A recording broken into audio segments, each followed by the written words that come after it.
All right. Hello there, and welcome to another Friday with the family. My name is Julia Bimbrick, and I'm a host with O State TV. And so we've had a lot of fun doing these each week and catching up with leadership throughout campus. And so today we have two very special guests, Blaire Atkinson, who is the brand new president of the OSU Foundation, and Wray, who serves as vice president of brand management and enrollment at OSU. So they have both been very busy and have some updates for us on everything that's going on campus. But before we get to that, I do want to remind you, I do have some questions of my own, but also we want this to be interactive. We want you to be able to submit questions. And so you can do that by using the Ask a Question button if you're participating in our ALC webinar service, or through the comment section if you're on Facebook, and then we'll have people getting those to me as soon as possible. So thanks again for joining us, and we'll just get started. Blaire and Kyle, thank you so much for being here today. I know you're both very, very busy. Thank you, Julia. Thanks, my pleasure.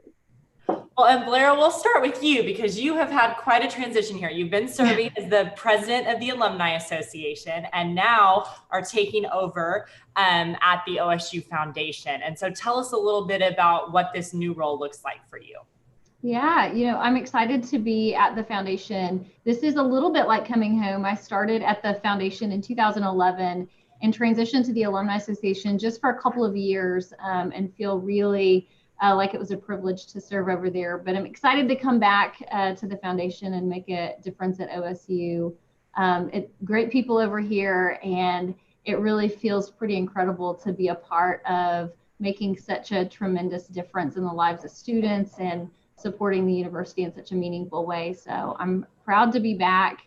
And I know my family and Vice America is also pretty proud that I'm back over here too. I love that. That's awesome. And then, so I saw that you had quite the send-off by the Alumni Association, a socially distanced send-off. It was incredible, Julia. I couldn't contain my tears. I'll have to tell you, they surprised the heck out of me because we are socially distanced. We were just going to do a little, 3:00 happy hour kind of goodbye on my last day, which was Friday. And they surprised me with a full parade and honking horns and signs of congratulations and funny signs. It was just fun. It was really fun. They made a great memory book, and it was hard. It was hard to leave. It's such a tight-knit group, and they're great people. So they definitely did a good job. Absolutely. And you can watch that on the Alumni Association Facebook page if you need something to do after this. It really is. Yeah. If you want to see like historical sobbing, that's a great place to do it. And we bid Kirk Jewell, who's been at the foundation. He served here 17 years, and we bid him farewell today, this afternoon, in fact, right after this. So it'll be bittersweet for sure to see him go. He's been incredible and touched the lives of so many people. So I hope that I can honor his legacy in the future. He's done a great job. He has been awesome. And I know for a fact that you will be as well. So that give him all of our best wishes as well. Will do. And then Kyle, I know that you had a town hall right before you got on here. I mentioned you guys were both busy. That's obvious. You've got things all the way around. How did that go? And what's going on in the world of enrollment? It went really well. I think 1,100 people were registered for that program. So it was exciting to see that many people. I'm like President Hargis. I thought 8 weeks ago, I thought Zoom was the sound that airplane makes. I had no idea, what this technology was like. And so we had a lot of folks on. There have been a lot of questions. Typically today, May 1st, is the date that we ask students to have decided on attending Oklahoma State University, and for us to uphold scholarships that are available to them. And that if they haven't made that decision, that then those scholarships go back in the hopper. And that's the magic word, of course. And then add in COVID-19 and what's happened over the last 2 months. And there are a lot of nervous people out there. And so we pushed that date. We pushed it further into the summer so that we give students and parents longer time to make some decisions and have some discussions, certainly with us. And we have had some funds, and I know you've got some questions about that a little bit later on, and how we're going to try to make it possible and more bearable for families in the state and across the country that have been negatively impacted by COVID-19. So all you have to do is turn on your television. It doesn't matter what station you watch. People are talking about the issues relative to the pandemic and to higher education. So I'm sure there'll be a lot of questions about that.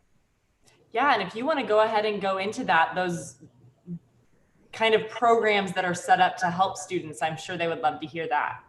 Yeah, so we made the announcement just a week and a half or so ago about a Cowboy Cares program, and that is a direct residual of the CARES Act, which is a federal program that put about $8.3 million into the hands of Oklahoma State University for students. We immediately sent out an email, and we were the first institution of higher education in the state of Oklahoma to have an application by which students could fill out and send in saying how they were negatively impacted by COVID-19, whether that was parent lost a job or that student themselves may have lost a job, or they had some expenses as the continuing students as they left Oklahoma State University.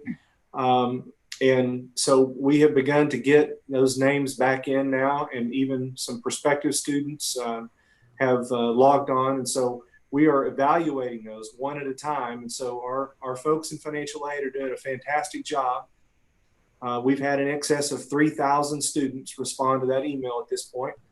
And so for our freshmen, we have a Cowboy emergency grant. So I'll make the distinction between the Cowboy Cares, which is tied to the CARES Act. It's a federal program, and then the Cowboy emergency grant.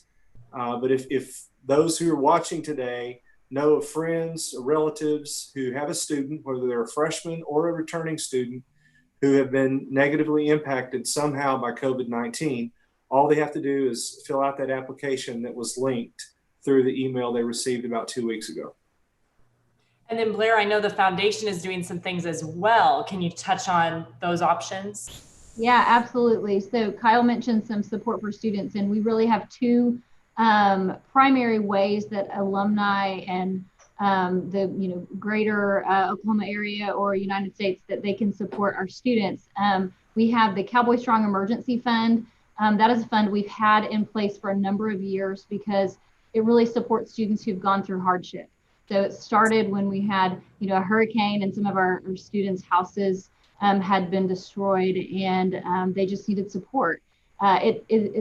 It is there primarily to support hardship. Sometimes it just takes a little bit, and it may be something as easy as a deposit on an apartment to helping pay a bursar bill that's maybe just $50 past due that helps them enroll in the next semester. But in this situation where people have been impacted so seriously by COVID-19 and having tremendous hardship, that fund gives ultimate flexibility to the university to help those students figure out how best that they can be successful at Oklahoma State. So that's one area that we really have as an opportunity for people to get behind our students. The other is scholarship dollars. So I have one of my best friends, her daughter is coming to Oklahoma State, and she's come to campus. She's been here a number of times from the time she was a sophomore, junior, senior. She says to me all the time, I can feel it in my toes. I have to be at Oklahoma State. Every part of her being is, I'm here. I just want to be here. I'm called to be here. But, they had the same conversation of, but how do we do it now? I mean, a working mom, they're, very middle class and just getting by. And so she can't get here without scholarship help. And our job, and that's why I love being at the foundation, is our job is to help those students come here and feel the support of the university behind them. We're here to help them. We're here to give them that hand up. And so that scholarship support will be something that we really will focus on to help those students accomplish their wildest dreams at Oklahoma State. And then this one will be for both of you, but we'll start with you, Kyle. What has been, something that's challenging, or even just the experience as a whole being a leader during this time on campus? Well, that's a great question. I think just the challenge of the uncertainty This happened right before spring break, and the decision was made here, like at a lot of colleges and universities across the country, that we were going to finish the semester online. And with that, there was a lot of uncertainty. And I said it's been 7 or 8 weeks. It seems like it's been a year. And because if students were still on campus, we'd still have 2 weeks left, right, until graduation. And so we're just now talking about what the fall is going to bring. And we've announced just this afternoon that we will be open this fall. And unless something happens where numbers spike, our intention is to have the campus open in the fall, to be receiving all of our returning students as well as our first-time freshmen. I told those first-time freshmen a little while ago on the town hall that their senior year has been somewhat disappointing. No prom, no graduation. And because of that, we want to make this year the most special year we've ever had for first-time freshmen, because they had to skip all those things. And they deserve to be on campus and hear the drum line behind the Alumni Association building in the afternoons as they're practicing. And we don't know about football yet. I'd love to discuss that at a later date, but to be able to go to those games and be a part of so many events, the tailgating and all the things that all of us are so used to, and they've never experienced before as a student. And so just the uncertainty around that, slowly but surely, we are pulling down the blocks of uncertainty by announcing that we will have the campus open, and that there are funds available for those folks who've been negatively impacted. And so we're trying to slowly but surely take the hurdles out of the way.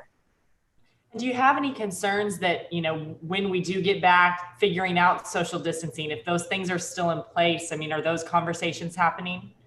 They are. And we're talking about putting larger classes in larger venues. For instance, if you have a large class, let's put them over in the ballroom, or let's put them in, and so there can be 6 feet apart.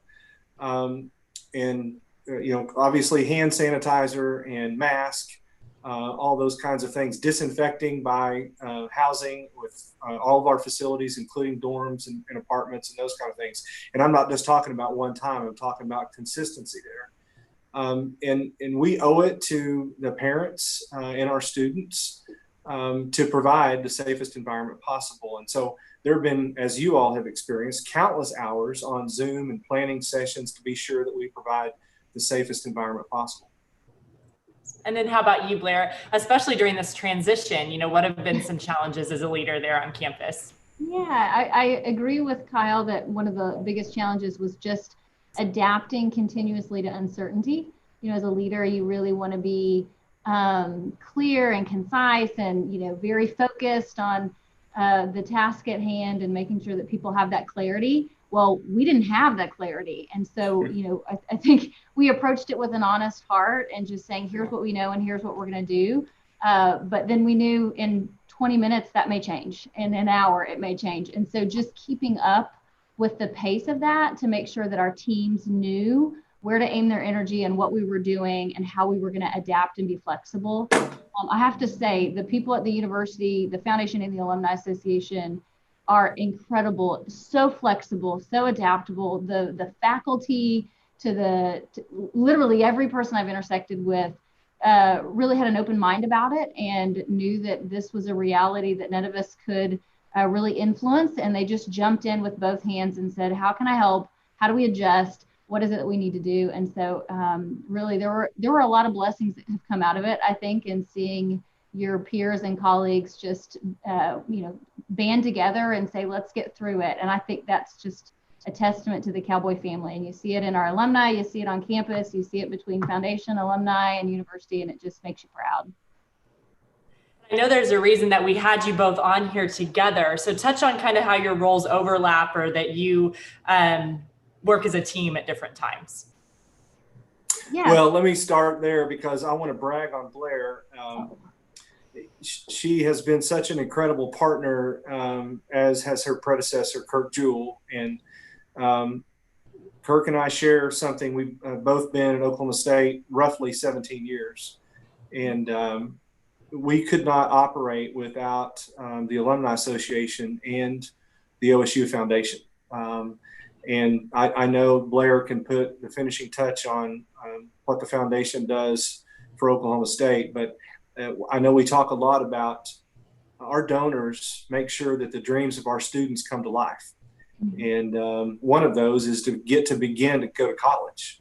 And so we talk a lot. We share a lot of ideas. One of the things that we share from a personality perspective is we're both strategic, and we like to think out of the box, and I like to think of reasons why we can do things. And so she has just been an incredible leader and partner, and anytime you have a challenge or anytime there's an opportunity, Blaire's right there, and you can count on her for sure. So I want to say thanks to her. Certainly she starts this new role, and I know she'll bring the same type of leadership to that role as she did to the Alumni Association.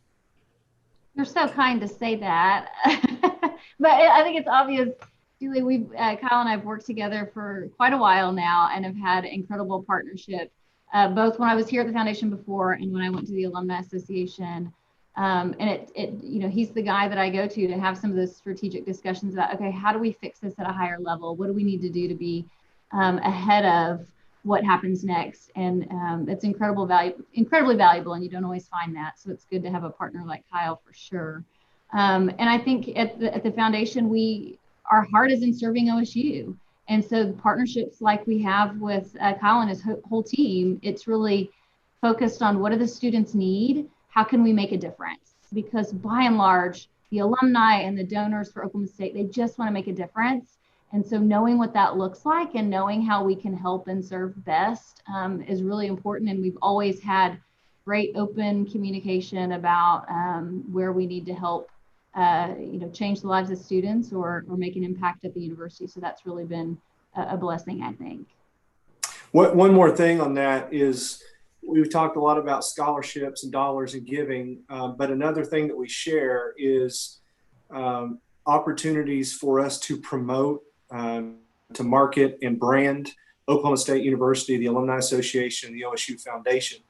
And I want to make sure that everyone watching and listening today understands how proud they can be of Oklahoma State University through this COVID-19 program. Or epidemic. Our researchers, our medical staff, our staff in our laboratories here on campus, Dr. Casey Schrum, Dr. Kenneth Sewell, and others have been real leaders in our state and in this part of the country. We were the first institution of higher education in the state of Oklahoma to analyze tests for COVID-19. Our lab's been working around the clock, and they've even developed, along with a partnership with Rutgers University, new technology for testing, which is basically spitting into a tube as opposed to the swabs. The swabs have been MIA, you can't get them. And so the same technology is used there as with the swabs. And so at least on the front end, in terms of collecting these tests, Oklahoma State has really led the state of Oklahoma through this pandemic.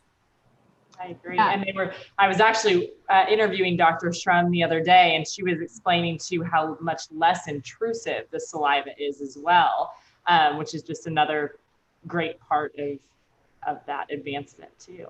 Were you going to say something, Blaire? Yeah, all I was going to say was just to tag on the thing about a land-grant university like Oklahoma State is, from the teaching to the research to the extension, they're really focused on how do we serve the state of Oklahoma and how do we help combat this virus. There's been great collaboration. Casey not only has been at the front line of this, she had many initiatives around rural healthcare and some technologies that help connect rural healthcare physicians. And so that has been incredible. That same technology we've used to help teachers. So also amid this pandemic, our teachers in Oklahoma were forced to now adjust completely and do tele education. And so the things that the university has done to help serve those teachers in Oklahoma has just been phenomenal. And I'm with Kyle. You should put a feather in your cap. Just feel proud of being a part of this university, because they're on the front lines for sure.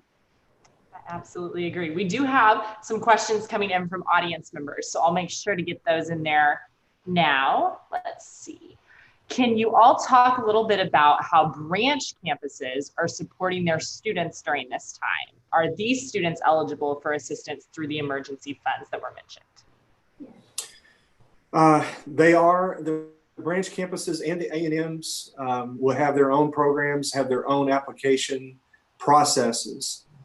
So I would say if you know someone who attends one of those other institutions, that you should have them reach out primarily to the financial aid office, and they can answer what funds are available and how you access those funds through an application process. And then where should students go to get help from these initiatives? Again, financial aid. I think the dollars are best distributed through financial aid, because financial aid is the office that understands what the FAFSA data is on each student. That is a requirement, at least by the CARES Act, is that Title IV, you must be Title IV eligible, which means you have to have filled out a FAFSA. And then Blaire, I know that the foundation is supporting the upcoming National Day of Giving. How can people assist with this? Yeah, so May 5th is the National Givingtuesday Now is the name of it. And it really is a place for people around the world to stand together in unity and kind of exercise our individual power and generosity to make a difference. And so we're really proud of that. Everybody be on the lookout for information about that. This will be an opportunity for us to show our strength in the Cowboy family and to show our students we're behind them. When we say that you're a Cowboy and that your family's here to support you through thick and thin, we mean it. So everyone doing a little something will mean a whole lot to our students. They'll feel the power of us behind them. So I hope that you all, if you can do any part of it, smaller or big, every little bit really matters. And it sends a message, I think, to our students that we're behind them. So you'll see information on that. Like I said, next Tuesday is the date, and Givingtuesday Now. And then Kyle, I know you've pushed back kind of enrollment dates, so it's kind of hard to tell, but what does it look like at this point? Are you concerned with next year, or are you thinking students are excited and ready to get started? I'm always concerned about every year. Don't make him answer. He's going to knock on wood and be like, I don't know. I'll say this. Every year you have dashboard indicators that you look at, and all the people that are, whether they're in investment or they own their own business or they're in business somehow, they have dashboard indicators that show the progress each year of their businesses. And in enrollment management, that's applications, admits, and then ultimately enrollees. And along the way, you have deposits for housing and those kinds of things. Prior to COVID-19, our numbers were all off the charts and indicated a extremely large freshman class.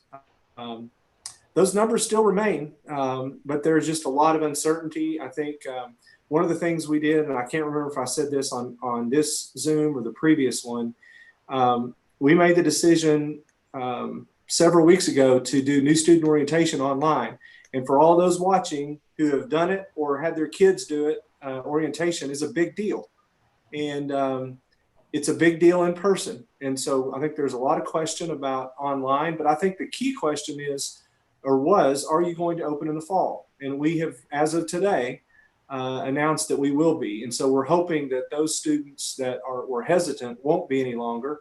And we're hoping again that those two programs that we talked about in terms of funding will also help them be inspired to make the final decision to come to OSU. So we've got some time, but usually May 1st, about 80% of the hay's in the barn on May 1st, but it's going to be a late cutting this year. So it'll be a little bit later. There you go.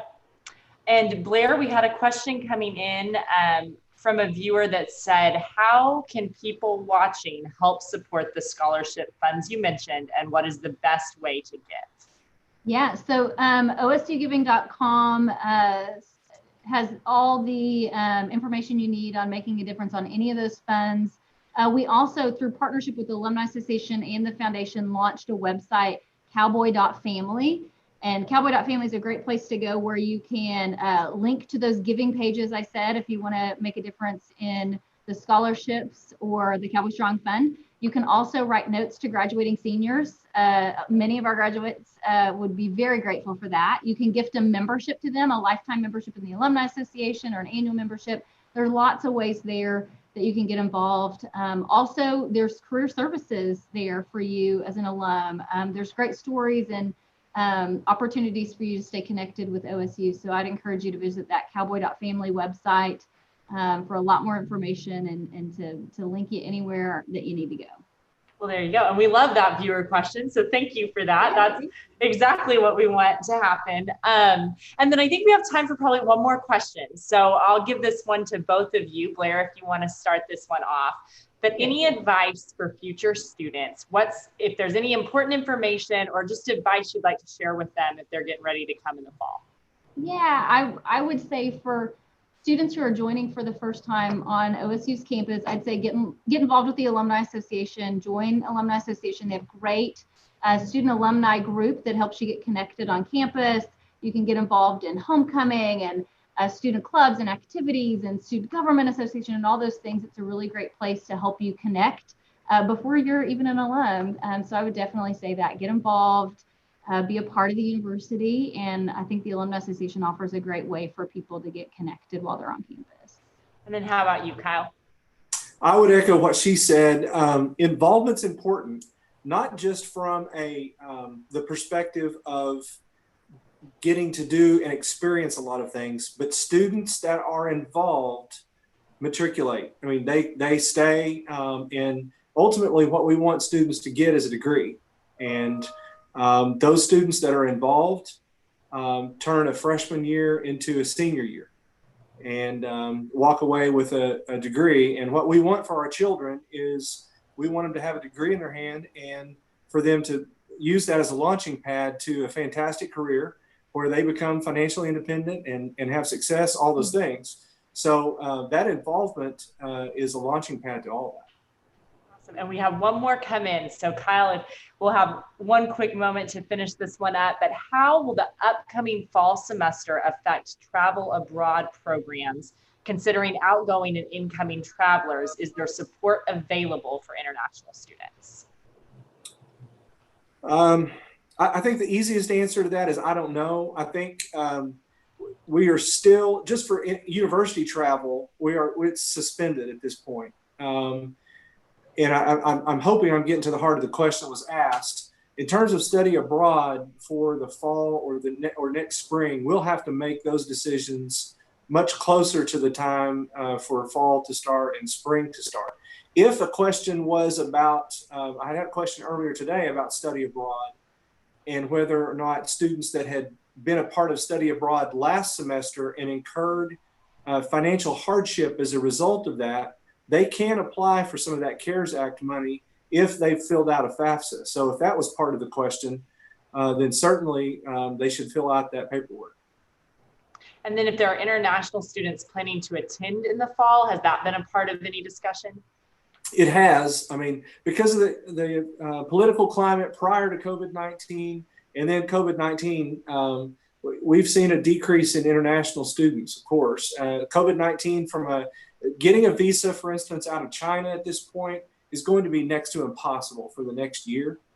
So we're monitoring those situations very closely as we look at what the international possibility can be for the fall of 2020 and spring of 21.